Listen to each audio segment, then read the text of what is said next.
누가복음 5장 27절에서부터 32절까지의 말씀 제가 봉독해 드리도록 하겠습니다. 그 후에 예수께서 나가사 레위라 하는 세리가 세관에 앉아 있는 것을 보시고 나를 따르라 하시니 그가 모든 것을 버리고 일어나 따르니라. 레위가 예수를 위하여 자기 집에서 큰 잔치를 하니 세리와 다른 사람이 많이 함께 앉아 있는지라. 바리새인과 그들의 서기관들이 그 제자들을 비방하여 이르되 너희가 어찌하여 세리와 죄인과 함께 먹고 마시느냐. 예수께서 대답하여 이르시되 건강한 자에게는 의사가 쓸데없고 병든 자에게 쓸데있나니 내가 의인을 부르러 온 것이 아니요 죄인을 불러 회개시키러 왔노라. 아멘. 예수님은 중풍병자를 고치신 후에 나가시다가 레위라 하는 사람이 세관에 앉아 있는 것을 보시고 이제 그에게 말씀하십니다. 나를 따르라. 마태복음에서는 이 레위를 마태라고 이야기를 하고요. 또 마가복음에서는 알페오의 아들이다라고 소개를 하고 있는데요. 예수님께서 제자를 부르신 마태복음 10장 말씀에 따르면 세리 마태라고 되어 있는 것을 보아서 오늘 이 본문에 있는 이 레위가 마태고 또 예수님의 제자고 또 훗날 마태복음을 기록한 자임을 우리는 알 수 있는데요. 이 레위는 직업을 가지고 있었습니다. 그 직업이 무엇이냐면 본문 말씀에 따르면 세리였는데요. 이 세리라는 직업은 당시 이스라엘 사람들에게는 인식이 좋지 않은 직업이었습니다. 왜냐하면 당시 이스라엘이 로마의 지배를 받고 있었기에 그 로마의 지배를 받던 사람들은 다 그 로마의 세금을 바쳤어야 했기 때문이죠. 그런데 이 세리들이 공정하게 세금을 걷느냐, 그것이 아니라 자신의 이익을 위해서 더 많은 세금을 부과했었죠. 그렇기 때문에 그것에 대한 인식이 얼마나 안 좋았는지 누가복음 3장에 따르면 세례 요한이 자신이 이제 선포하는 거죠. 회개하라, 천국이 가까이 왔느니라. 그 말씀에 따르면 그때의 세리들도 자신들의 이제 모습을 통해서 세례 요한에게 이야기하는 거예요. 그렇다면 선생님, 우리는 무엇을 해야 합니까? 그때 세례 요한이 그들에게 이야기합니다. 이르되 너희들이 부과한 것 외에는 더 거두지 말라. 세례 요한이 이렇게 이야기할 정도였다면 그때 당시에 얼마나 많은 세리들이 세금 이외에 많은 것들을 부과해서 이익을 얻었는지 우리는 이 대목을 보아도 충분히 알 수 있는 거죠. 그러니까 당시의 사람들이 이 세리라는 직업을 갖고 있는 사람들을 굉장히 좋지 않게 여겼음을 우리는 이해할 수 있습니다. 그런데 오늘 본문에서는 그 세리를 부르시는 예수님의 모습을 우리는 보게 되죠. 어떻게 보면 여기서 예수님이 레위를 부르시는 것으로 인해서 우리는 얼마나 그 예수님이 사람을 생각하시고 사랑하시는지 그 은혜를 깊이 묵상해 볼 수 있습니다. 왜냐하면 세상적으로 보면 그들이 예수님의 제자로 부르심을 받는 것, 그러니까 세리라는 그 직업을 갖고 있는 사람이 예수님의 제자가 될 수 있는가, 부정적인 인식과 마음들이 있지 않겠어요? 그런데 예수님은 그런 것과 무관하게 그 사람 레위를 생각하시고 사랑하시고 은혜를 베풀어 주셨다라는 거죠. 그리고 단순히 은혜와 사랑을 보여주신 것이 아니라 나를 따르라 하신 것에서 그 부르심, 그 사랑과 은혜가 얼마나 큰지 우리는 알 수 있습니다.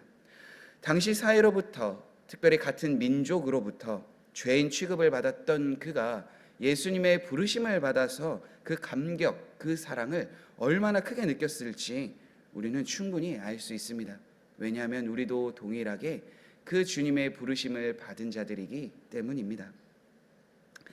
그 사랑과 은혜를 경험하였던 레위는 예수님께서 나를 따르라 라고 이야기하였을 때 즉시 일어나 그 모든 것들을 다 털어버리고 예수님을 따랐다라고 이야기를 하는데요.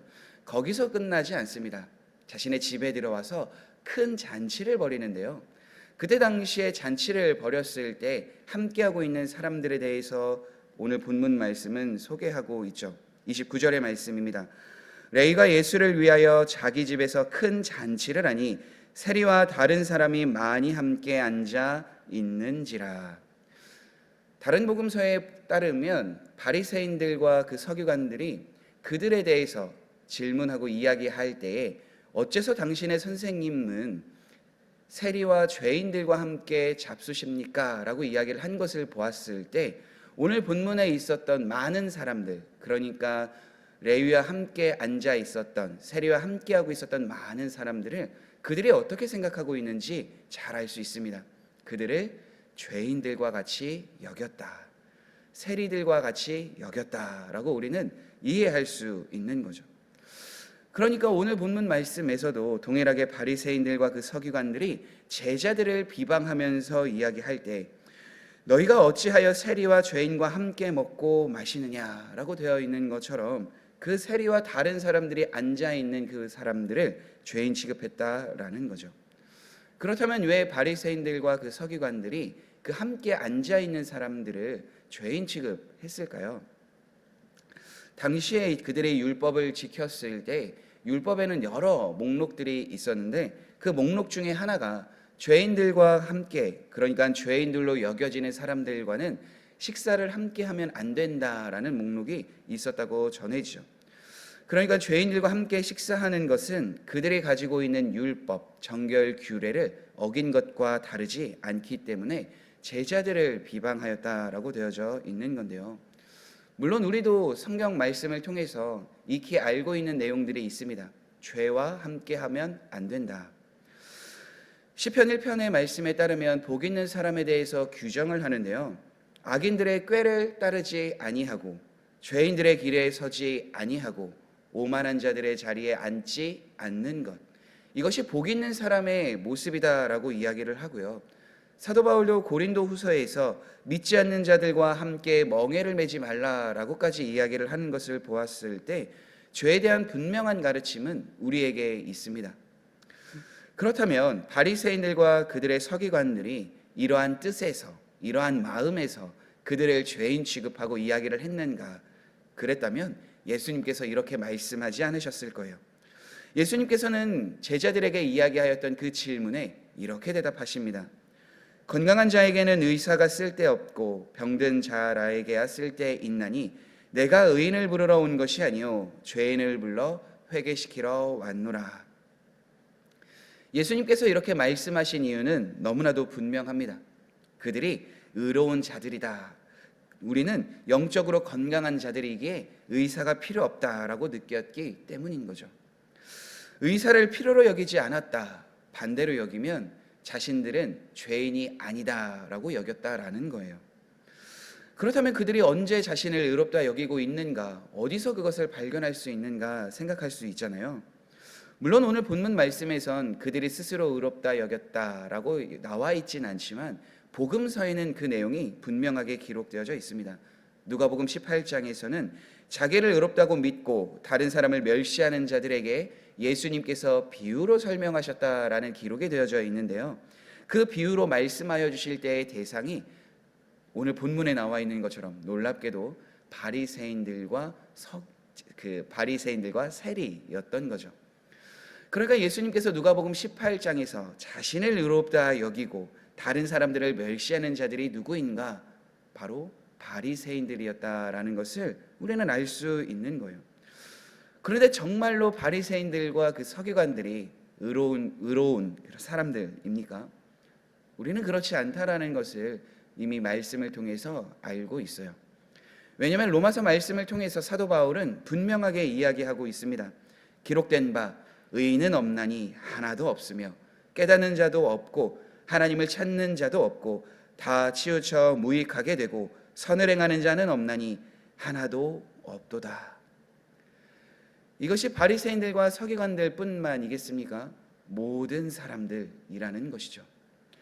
그러니까 우리가 스스로 의롭다 여기는 것, 나는 의인이다, 나는 병들지 않았다, 영적으로 건강하다라고 말할 수 있는 사람이 아무도 없다라는 거예요. 언제까지요? 예수님을 믿기 전까지요. 예수님이 우리를 찾아와서 그분을 믿기 전까지는, 우리가 예수 그리스도를 믿어서 의롭다 여김을 받기 전까지는 다 죄인이다라는 거예요. 이때 당시에 레위와 바리새인들과 서기관들의 차이는 다른 것이 아닙니다. 레위는 자신이 의인이다 여기지 아니하여 예수님의 부르심에 따라서 자신의 부족함과 연약함, 그 모든 것을 발견하여 의사이신 예수님 앞에 나아가 그분을 믿었다라는 것이고, 바리새인들과 그 서기관들은 그 믿음이 없이 오히려 예수님과 제자들을 비방한, 내가 스스로 옳다 여겼다라는 그 차이가 있을 뿐입니다. 우리도 동일하지 않겠어요? 예수님을 믿기 전에는, 이 땅에 살아갈 때에는 마치 바리새인들과 서기관들처럼 내가 스스로 의롭다 여길 수 있을 법한 그 삶을 살아갔다면, 이제는 예수 그리스도를 믿은 이후에는 우리가 죄인이기에, 우리가 연약했기에, 우리를 늘 도우시고 우리를 늘 붙드시는 주님의 은혜 없이는 살아갈 수 없다, 의사이신 예수님이 늘 우리에게 계셔야 한다라는 것을 깨달아 그분과 함께 하기를 원해서, 그분의 말씀을 듣기 위해서, 우리의 삶의 변화를 얻기 위해서 예배를 드리고 말씀을 보고 기도하는 것 아니겠어요? 즉 주님이 왕이십니다. 우리는 주님을 따르는 길에서는 연약하고 부족한 사람들입니다 라는 것을 날마다 우리가 깨달으며 주님 앞에 나아가는 것 아니겠어요? 그래서 우리는 늘 기억해야 돼요. 오늘 본문에도 나와 있는 것처럼 레위가 스스로 죄인임을 깨닫고 부족함을 깨닫고 예수님을 찾아왔던 것이 아니라, 그 죄인인 레위를 발견하셔서 그에게 말씀하여 주신, 나를 따르라 라고 하신 그 은혜의 초청이 있던 것처럼, 우리도 동일하게 그 주님의 초청에 따라서 반응하여 우리의 부족함과 연약함을 깨달아, 또 우리가 죄인임을 깨달아 그 주님을 믿게 하신 그 모든 과정들이 있었음을 우리는 잊지 않고 주님 앞에 감사하며 주님의 은혜를 늘 묵상하며 나아가는 복된 삶을 살아가야 될 줄 믿습니다. 더 나아가서 레위의 초청에 받은 큰 잔치에 있었던 사람들도 아마 레위와 같은 마음이지 않았을까 저는 생각해 봅니다. 왜냐하면 그 잔치에 초청된 사람은, 천국 잔치에 초청된 사람은 자신이 죄인임을 깨달은 사람들이기 때문입니다. 의인은 그 잔치에 가지 않습니다. 의인은 오히려 그 자리를 비방합니다. 그들과 함께 하려고 하지 않습니다.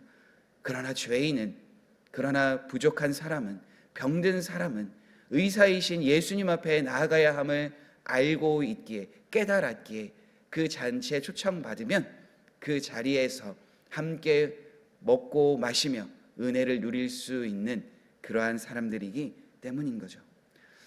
사랑하는 성도 여러분, 그렇게 예수님이 이 땅에 오신 이유는 다른 이유가 아닙니다. 세상에서 말하는 형통을 얻게 하기 위해서, 복을 더 받게 하기 위해서 이 자리에 오신 것이 아니죠.